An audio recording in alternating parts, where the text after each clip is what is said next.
Do you ever wonder what powers the inside of a managed switch? Why these devices can run so many networks, information, VLANs across an entire enterprise without even skipping a beat? Well, let's take a look inside at the hardware. Let me show you.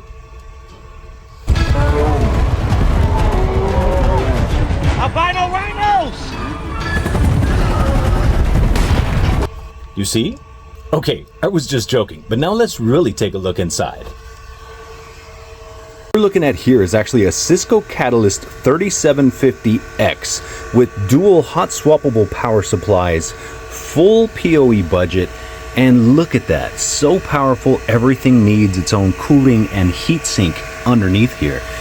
Look at those chipsets, well protected. Then you've got two additional fan modules here cooling another area. You've got an expansion, this is the expansion card here in the front for additional connections. And let me know in the comments if you know what SFP stands for and what all you can do with it. But check that out. This is actually powered by the Cisco Yeti 3 chipset. I've only got one power supply running on this device right now.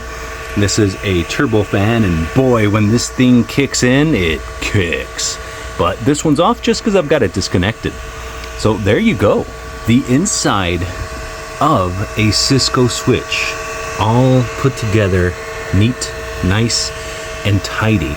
And even the front has EEPROMs and chips for capabilities. I mean, they did not cut anything short on there. For comparison now, let's take a look at the Catalyst 2960S series PoE with 4 SFP ports plus 1 additional port, 1 USB management port, and 1 Ethernet management port, Ethernet, Ethernet, whatever. You ready? Let's take a look inside.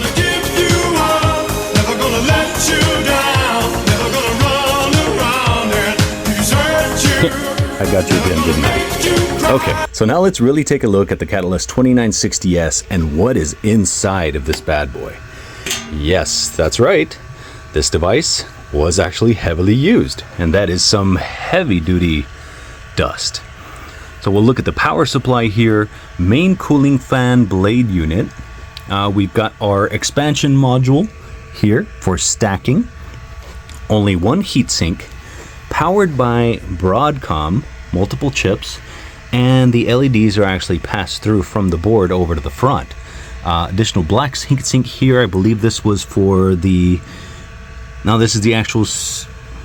No, that's the CPU. I want to say this is the VRAM. We'll take a look at that later. Look at the specs. But look at these connectors.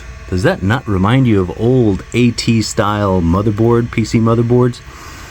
Power supply is well protected underneath, but that fan, who knows the sound of that fan when it engages?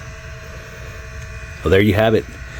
Full comparison between both switches. Different generations, different models, different capabilities. And there you go. Hope you enjoyed this video.